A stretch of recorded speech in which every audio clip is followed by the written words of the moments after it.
In a narration found in Sunnah IB near Marjar, number 2146, the Holy Prophet Muhammad, peace and blessings be upon him, warned that merchants will be raised as a moral people on Judgment Day, except those who fear Allah, the Exalted, act righteously and speak the truth.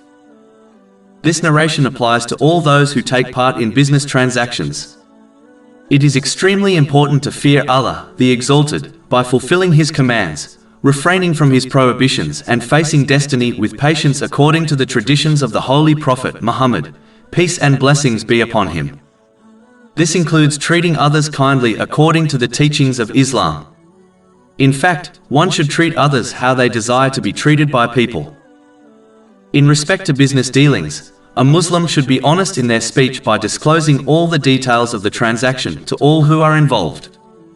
A narration found in Sahih Bukhari, number 2079, warns that when Muslims hide things in financial transactions, such as defects in their goods, it will lead to a loss in blessings.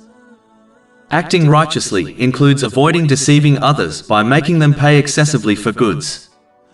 A Muslim should simply treat others how they desire to be treated, meaning with honesty and full disclosure. The same way a Muslim would not like to be mistreated in financial matters, they should not mistreat others. Acting righteously includes avoiding illegal practices discussed in Islam and the law of the land. If one is not happy with the business laws of their country, they should not do business there. In addition, acting righteously also includes using one's business success in ways pleasing to Allah, the Exalted. This will ensure their business and wealth becomes a source of comfort and peace for them in both worlds. Chapter 16 and now, verse 97.